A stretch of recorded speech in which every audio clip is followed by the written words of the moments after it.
SB bio চ্যানেলের পক্ষ থেকে সবাইকে ওয়েলকাম।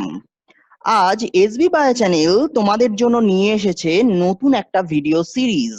আর এই সিরিজটা সেক্স ডিটারমিনেশন ইন ড্রোসোফিলার ওপর। সেক্স ডিটারমিনেশন ইন ড্রোসোফিলা ভালো করে বুঝতে গেলে আমাদের কতগুলো বেসিক কনসেপ্ট ক্লিয়ার থাকা দরকার, যেমন সেন্ট্রাল ডগমা কি, স্প্লাইসিং কি, অল্টারনেটিভ স্প্লাইসিং কি, এক্সেট্রা এক্সেট্রা। তাহলে এসো আমরা দেখে নিই central dogma in molecular biology. Central dogma নামটা থেকেই তোমরা বুঝতে পারছো যে central means what. Central means main or chief or primary. Dogma, dogma means what? Dogma means concept or belief. So, central dogma means primary concept or basic concept, main concept. What is the main concept in molecular biology? Molecular biology এর main conceptটা হলো যে DNA, DNA থেকে তৈরি হয় RNA, RNA থেকে আবার তৈরি হয় প্রোটিন। ডিএনএ থেকে ডিএনএও তৈরি হতে পারে, হতে পারে নয়, হয়। ডিএনএ থেকে ডিএনএ তৈরি হয়, আর ডিএনএ থেকে ডিএনএ তৈরি হওয়ার এই যে প্রসেস, একে বলা হয় রেপ্লিকেশন প্রসেস। তোমরা সবাই এটা জানো। রেপ্লিকেশন প্রসেস কখন হয়? সেল সাইকেলের কোন ফেজে হয়? এস ফেজে হয়, অর্থাৎ সিনথেসিস ফেজে হয়। তোমরা সেটাও জানো। তো ডিএনএ থেকে ডিএনএ তৈরির এই প্রসেসকে বলা হয় রেপ্লিকেশন প্রসেস। ডিএনএ থেকে আরএনএ তৈরি হয়, ডিএনএ থেকে আরএনএ তৈরির এই প্রসেসকে বলা হয় ট্রান্সক্রিপশন প্রসেস। আরএনএ থেকে প্রোটিন তৈরি হয়, আরএনএ থেকে প্রোটিন তৈরি হওয়ার এই প্রসেসকে বলা হয় ট্রান্সলেশন প্রসেস। তারপর এই প্রোটিন ম্যাচিওর করে, ফোল্ডেড হয় এবং ফাংশনাল হয়ে ওঠে। তাহলে central dogma in molecular biology বোঝাতে চাইছে এটাই যে ডিএনএ এর মধ্যে থাকা সমস্ত ইনফরমেশন, যেটা এটিসিজি এই ফরম্যাটের মধ্যে লুকিয়ে রয়েছে, সেখান থেকে আরএনএ এর মধ্যে আসে, আরএনএ থেকে প্রোটিনের মধ্যে আসে। অর্থাৎ ডিএনএ এর মধ্যে থাকা জেনেটিক ইনফরমেশন আলটিমেটলি আরএনএ এবং আরএনএ থেকে প্রোটিনের মধ্যে আসে, এবং সেই প্রোটিনের মধ্যে এসে তারপর ডিফারেন্ট ডিফারেন্ট ফাংশন আমাদের সেলের ভেতরে সেই প্রোটিনটা পারফর্ম করে থাকে। ডিএনএ থেকে আরএনএ তৈরির প্রসেসকে বললাম ট্রান্সক্রিপশন প্রসেস। আরএনএ থেকে কিন্তু ডিএনএ তৈরি হতে পারে। হ্যাঁ, সব ক্ষেত্রে হয় না, কিছু কিছু ক্ষেত্রে আরএনএ থেকে ডিএনএ তৈরি হতে পারে। আরএনএ থেকে ডিএনএ তৈরির এই প্রসেসকে বলা হয় রিভার্স ট্রান্সক্রিপশন। এই অ্যারোটার দিকে লক্ষ্য করো, ডিএনএ থেকে সলিড একটা অ্যারো দিয়ে আরএনএ লেখা রয়েছে।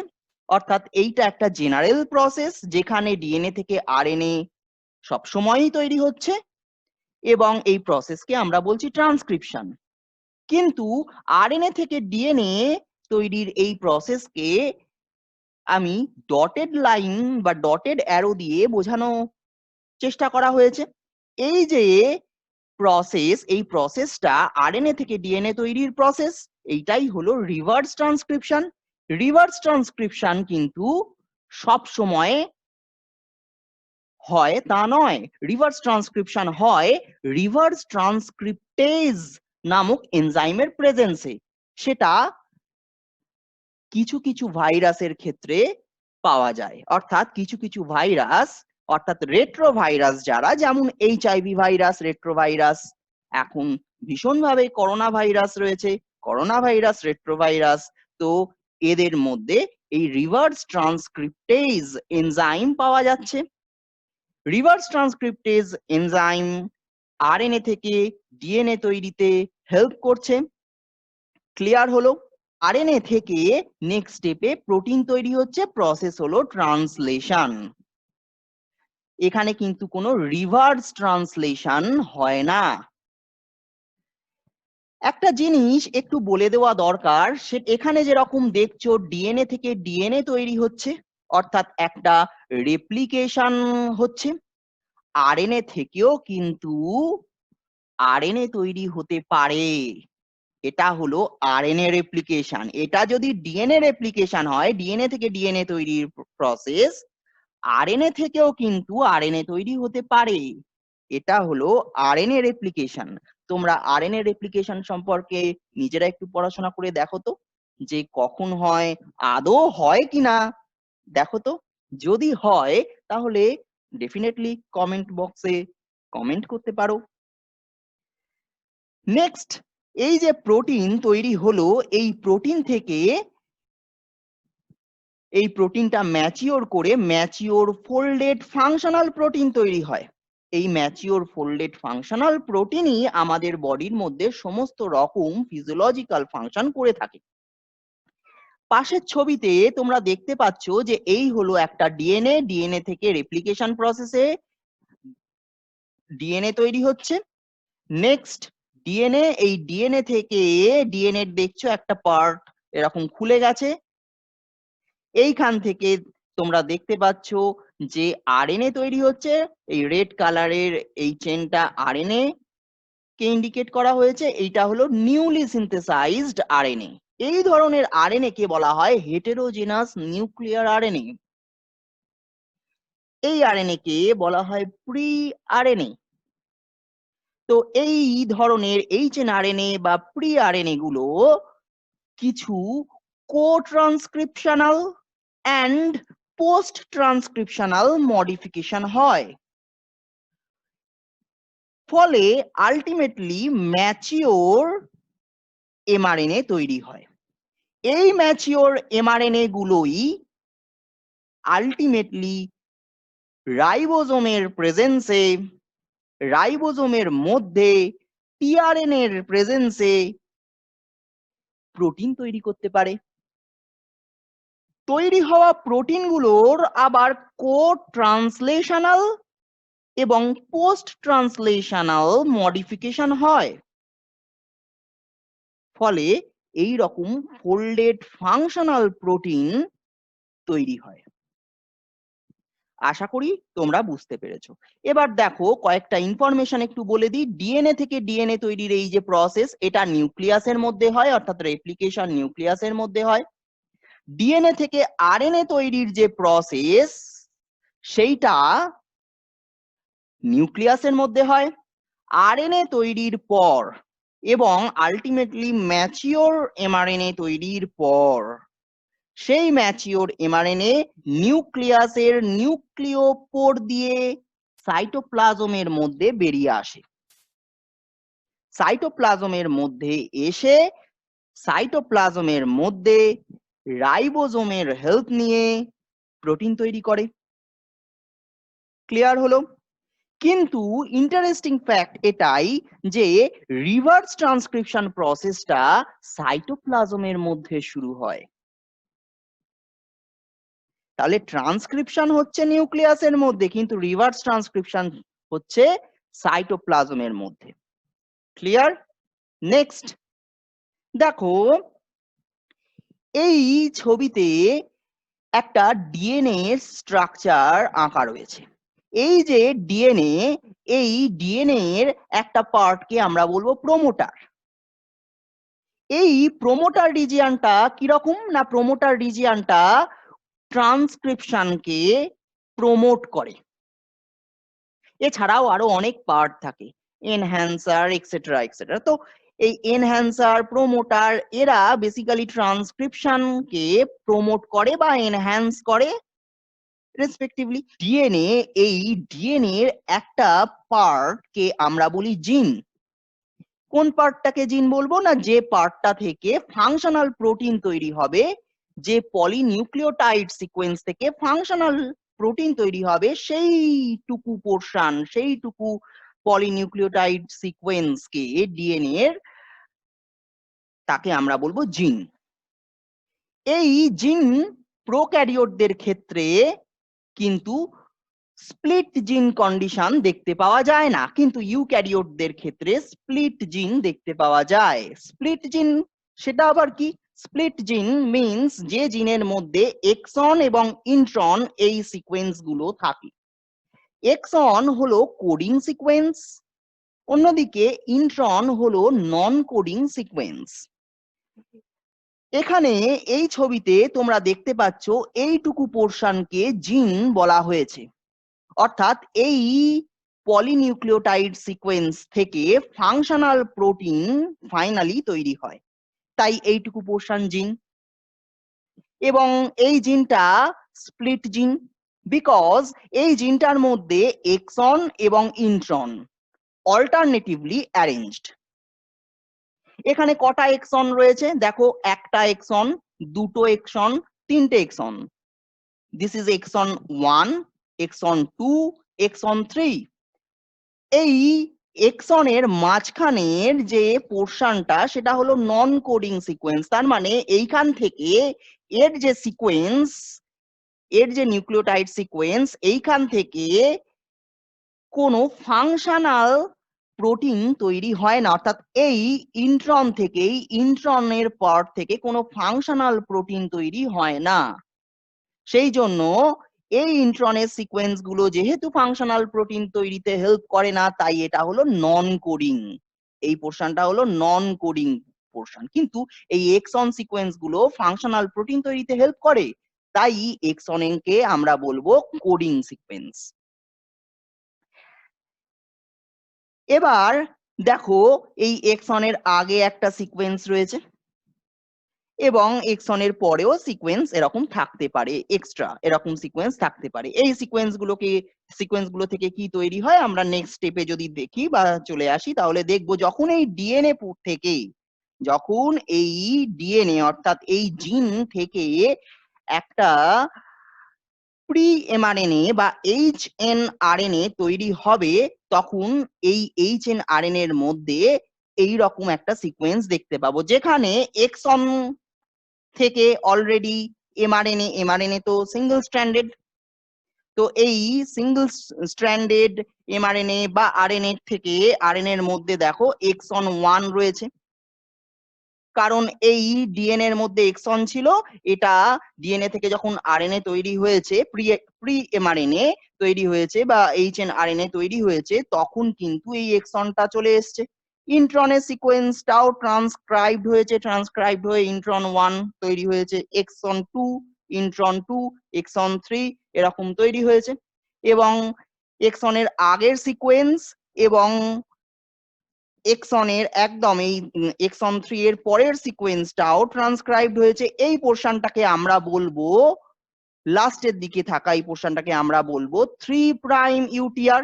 আমরা যদি এই এমআরএনএ টাকে 5 প্রাইম, এই পোর্শনটাকে 5 প্রাইম বলি, এই পোর্শনটাকে 3 প্রাইম বলি, এই এন্ডটাকে 3 প্রাইম এন্ড বলি, তাহলে এইটা হলো 3 প্রাইম ইউটিআর রিজিয়ন। আর 5 প্রাইম পজিশনেও রয়েছে 5 prime UTR region. UTR means untranslated region. তার মানে যখন এই এমআরএনএ থেকে প্রোটিন তৈরি হবে, তখন এই পার্টিকুলার 5 প্রাইম ইউটিআর বা 3 প্রাইম ইউটিআর রিজিয়ন থেকে প্রোটিন তৈরি হবে না, অর্থাৎ এই সিকোয়েন্স গুলো প্রোটিন তৈরিতে আবার হেল্প করবে না। তো এই সিকোয়েন্স গুলো এমআরএনএ এর মধ্যে রয়েছে, এই সিকোয়েন্স গুলোকে আমরা 5 প্রাইম ইউটিআর বা 3 প্রাইম ইউটিআর বলছি। দেখো এবার আমরা যদি দেখি তাহলে দেখতে পাবো এই যে প্রি এমআরএনএ রয়েছে, এই প্রি এমআরএনএ এর মধ্যে এই 5 প্রাইম ইউটিআর রিজিয়নের সামনের দিকে ক্যাপিং হবে। এই ক্যাপিং একটা কো ট্রান্সলেশনাল মডিফিকেশন, এছাড়াও পলিঅ্যাডেনাইলেশন হবে, স্প্লাইসিং হবে, এই রকম কিছু কো ট্রান্সলেশনাল এবং পোস্ট ট্রান্সলেশনাল মডিফিকেশন হবে। তোমরা যদি লক্ষ্য করো তাহলে দেখতে পাবে 5 প্রাইম ক্যাপিং 5 প্রাইম এন্ডে হয়, পলিঅ্যাডেনাইলেশন 3 প্রাইম এন্ডে হয়। আর স্প্লাইসিং শব্দটার মানে হলো নন কোডিং সিকোয়েন্স যেগুলো থাকছে প্রি এমআরএন এর মধ্যে, সেই নন কোডিং ইন্ট্রন সিকোয়েন্স গুলো কেটে বাদ চলে যাওয়া, স্প্লাইসড আউট হয়ে যাওয়া। তাহলে আফটার স্প্লাইসিং তুমি এই রকম একটা এমআরএনএ পাবে। এই এমআরএনএটা হলো একটা ম্যাচিওর এমআরএনএ। এই ম্যাচিওর এমআরএনএ এর মধ্যে তাহলে কি কি রয়েছে? 5 প্রাইম ক্যাপ, তারপরে 5 প্রাইম ইউটিআর রিজিয়ন, এছাড়াও রয়েছে এক্সন 1, এক্সন 2, এক্সন 3, রয়েছে 3 প্রাইম ইউটিআর রিজিয়ন, এছাড়াও রয়েছে পলি এ টেল। ক্লিয়ার হলো আশা করি। তো এই রকম কিছু ট্রান্সক্রিপশনের পর বা ট্রান্সক্রিপশনের সাথে সাথে কিছু কো ট্রান্সক্রিপশনাল এবং পোস্ট ট্রান্সক্রিপশনাল মডিফিকেশন হয়। তো তোমরা যারা ইন্টারেস্টেড স্টুডেন্টস তারা একটু দেখো তো, এই ক্যাপিং, পলিঅ্যাডেনাইলেশন, স্প্লাইসিং কোনটা কো ট্রান্সক্রিপশনাল মডিফিকেশন, কোনটা পোস্ট ট্রান্সক্রিপশনাল মডিফিকেশন, কখন তারা কো ট্রান্সক্রিপশনাল মডিফিকেশন আর কখন তারা পোস্ট ট্রান্সক্রিপশনাল মডিফিকেশন। নেক্সট চলে এসো কোথায় না, এই যে তৈরি হওয়া এমআরএনএ, এই এমআরএনএ ফেট কি? দেখো এই যে এমআরএনএটা তৈরি হলো, এই এমআরএনএ থেকে তৈরি হবে প্রোটিন আলটিমেটলি। এই যে এমআরএনএ থেকে প্রোটিন তৈরির যে প্রসেস তাকে আমরা বলবো ট্রান্সলেশন প্রসেস। এই যে ট্রান্সলেশন প্রসেস এর সাথে সাথে কিছু কো ট্রান্সলেশনাল আর কিছু পোস্ট ট্রান্সলেশনাল মডিফিকেশন হবে। কি কি সেই কো ট্রান্সলেশনাল বা পোস্ট ট্রান্সলেশনাল মডিফিকেশন গুলো এখানে একটা লিস্ট দেওয়া রয়েছে। এই লিস্টে বলা নেই যে কোনটা কো ট্রান্সলেশনাল আর কোনটা পোস্ট ট্রান্সলেশনাল মডিফিকেশন। তোমরা যারা ইন্টারেস্টেড তারা এইগুলো একটু খুঁজে দেখো যে কোনটা কো ট্রান্সলেশনাল আর কোনটা পোস্ট ট্রান্সলেশনাল। কি কি এই মডিফিকেশন গুলো? দেখো, signal sequence cleavage, N glycosylation O glycosylation, protein folding and processing, disulphide bond formation, ubiquitination, sumoylation, phosphorylation etcetera. তোমরা হয়তো ভাবছো যে একটু আগেই আমি শুনলাম যে বলা হলো স্প্লাইসিং এর কথা। এইখানে যে স্প্লাইসিং এর কথা বলা হয়েছে সেই স্প্লাইসিংটা হলো এইচএনআরএনএ এর স্প্লাইসিং, এবং যার ফলে তৈরি হচ্ছে ম্যাচিওর এমআরএনএ। কিন্তু শুধু যে এমআরএনএরই স্প্লাইসিং হয় তা কিন্তু নয়, স্প্লাইসিং কিন্তু প্রোটিনেরও হয়। তোমরা জেনো তো যে কোথায় প্রোটিনের স্প্লাইসিং হয়, কেন হয়, কখন হয়? যাই হোক, এবার আমরা চলে আসছি তৈরি হওয়া এই যে প্রোটিন, এই প্রোটিনটা তাহলে এখন after this co translational and post translational modification it is mature, folded and functional protein. এটাই ফিজিওলজিক্যালি অ্যাক্টিভ।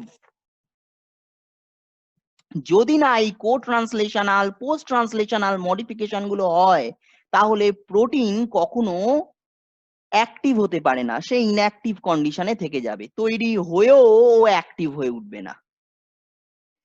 এবার চলে আসছি আমরা অল্টারনেটিভ স্প্লাইসিং এ।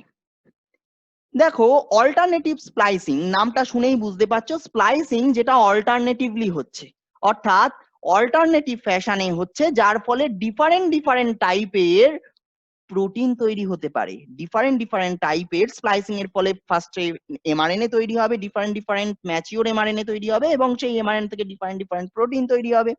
তো দেখো, এই হলো একটা জিন। এই যে জিন, এই জিনটা হলো স্প্লিট জিন। কেন? নিশ্চয়ই বুঝতে পারছো, এখানে এক্সন আর ইন্ট্রন সিকোয়েন্স রয়েছে। এক্সন 1 নম্বর এক্সন, 2 নম্বর এক্সন, 3 নম্বর, 4 নম্বর, 4টে এক্সন রয়েছে, আর এইখানে 3টে ইন্ট্রন রয়েছে। এক্সন এবং ইন্ট্রন এখানে অল্টারনেটিভলি অ্যারেঞ্জড, এবং এই যে স্প্লিট জিন, এই স্প্লিট জিনের যদি আলটিমেটলি ট্রান্সক্রিপশন প্রসেস হয়, তাহলে কি হবে না এমআরএনএ তৈরি হবে। এই যে তৈরি হওয়া এমআরএনএ, এর মধ্যেও অটোমেটিক্যালি, জিন থেকেই তো এমআরএনএ তৈরি হচ্ছে, তো অটোমেটিক্যালি এমআরএনএ এর মধ্যেও এক্সন ইন্ট্রন সিকোয়েন্স দেখতে পাবো আমরা। এই যে এমআরএনএ, এই এমআরএনএটা হলো প্রি এমআরএনএ, যার মধ্যে এই এক্সন ইন্ট্রন সিকোয়েন্স গুলো রয়েছে। এই এক্সন ইন্ট্রন সিকোয়েন্স গুলো অল্টারনেটিভলি সাজানো রয়েছে। এই প্রি এমআরএনএ থেকে বিভিন্ন টাইপের ম্যাচিওর এমআরএনএ তৈরি হতে পারে। কি কি টাইপের ম্যাচিওর এমআরএনএ তৈরি হতে পারে দেখা যাক। অল্টারনেটিভ স্প্লাইসিং হলে কি কি হতে পারে দেখো, এই যে প্রি এমআরএনএ, এই প্রি এমআরএনএ এর মধ্যে যদি এই ইন্ট্রন আর এই ইন্ট্রন কেটে বাদ চলে যায়, যেটা নর্মাল স্প্লাইসিং এর ক্ষেত্রেও দেখতে পাচ্ছি আমরা, এই ইন্ট্রন গুলো কেটে বাদ চলে যায়, তাহলে কি হবে না এই এক্সন গুলো পড়ে থাকবে। তাহলে এক্সন 1, এক্সন 2, এক্সন 3 আর এই হলো এক্সন 4, 4টে এক্সন। এই 4টে এক্সন এখানে রয়েছে, এবং এই যে এমআরএনএ, এই এমআরএনএটাকে আমি একটা নাম দিলাম এমআরএনএ 1, 1 নম্বর এমআরএনএ। এবার যদি এই রকম হয়, এইখানে এই এক্সনটা রয়েছে, এই ইন্ট্রনটা তো ইন্ট্রন কেটে বাদ চলে গেছে, এই এক্সনটাও ইন্ট্রন হিসেবে ট্রিটেড হয়েছে, তাহলে অটোমেটিক্যালি ইন্ট্রন 1, এক্সন 2 আর ইন্ট্রন 2 এই তিনটেই অ্যাজ আ হোল ইন্ট্রন হিসেবে ট্রিটেড হবে। অর্থাৎ আমরা যদি এমআরএনএ 2 দেখি, তাহলে এখানে দেখব 1, 3 আর 4 রয়েছে, অর্থাৎ এই এক্সন 1, এক্সন 3 আর এক্সন 4 রয়েছে। তার মানে ইন্ট্রন 1, এক্সন 2 আর ইন্ট্রন 2 এইখানে কেটে বাদ চলে গেছে, স্প্লাইসড আউট হয়ে গেছে। এক্সন 2 এখানে ইন্ট্রন হিসেবে ট্রিটেড হয়েছে বলেই এইভাবে কেটে বাদ চলে গেছে।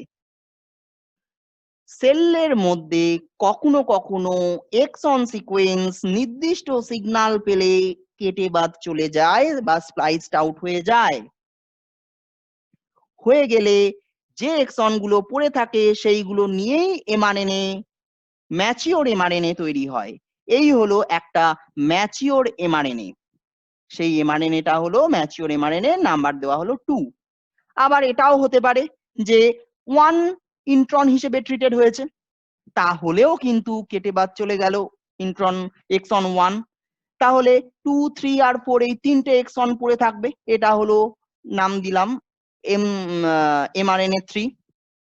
এছাড়া 1, 2, 4 এরকম বিভিন্ন কম্বিনেশনে এক্সন গুলো ম্যাচিওর এমআরএনএ তৈরি করতে পারে, এবং ম্যাচিওর এমআরএনএ তে অ্যারেঞ্জড থেকে ডিফারেন্ট টাইপের ম্যাচিওর এমআরএনএ তৈরি করলো, এবং সেখান থেকে অটোমেটিক্যালি যখন প্রোটিন তৈরি হবে, তখন এমআরএনএ 1 থেকে তৈরি হবে প্রোটিন 1। এই প্রোটিন 1 যে তৈরি হলো, সেটা কিন্তু এমআরএনএ 2 থেকে তৈরি হওয়া প্রোটিন 2 এর থেকে আলাদা।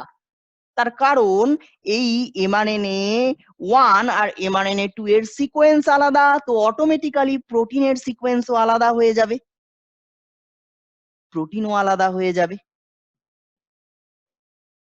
এইভাবে অল্টারনেটিভ স্প্লাইসিং এর ফলে একটা প্রি এমআরএনএ থেকে নিউমেরাস প্রোটিন তৈরি হতে পারে।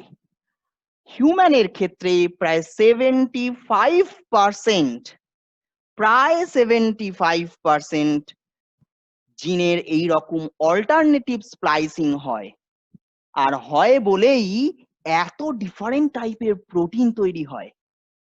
আমাদের সেলের নিউক্লিয়াসের মধ্যে যে জিন নাম্বার সেটা ফিক্সড, হিউম্যানের ক্ষেত্রে সেটা ফিক্সড, কিন্তু যে পরিমাণ জিন থাকে তার থেকে অনেক বেশি পরিমাণ অনেক নিউমেরাস প্রোটিন তৈরি হচ্ছে। এটা কিভাবে সম্ভব? একটা জিন থেকে আলটিমেটলি একটা প্রোটিন যদি আসতো তাহলে কখনোই এটা সম্ভব হতো না। তাহলে অল্টারনেটিভ স্প্লাইসিং হয় বলেই একটা জিন থেকে অনেক প্রোটিন তৈরি হতে পারে।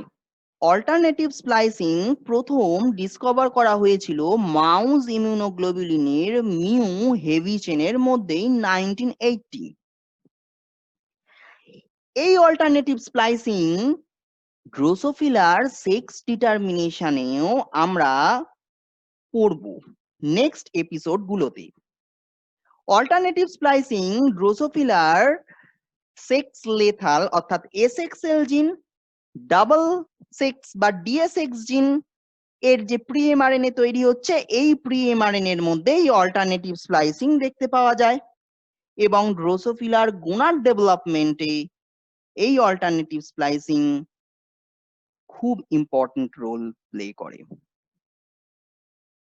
আর যেটা বলছিলাম, হিউম্যানের ক্ষেত্রে প্রায় 75% ট্রান্সক্রিপ্ট অল্টারনেটিভ স্প্লাইসিং এর ফলেই তৈরি হয়। So thank you so much. যদি ভিডিও ভালো লেগে থাকে তাহলে লাইক করো, শেয়ার করো, সাবস্ক্রাইব করো, আর বেল আইকন প্রেস করে দাও ফার্দার নোটিফিকেশন পাওয়ার জন্য নেক্সট এপিসোড গুলোর।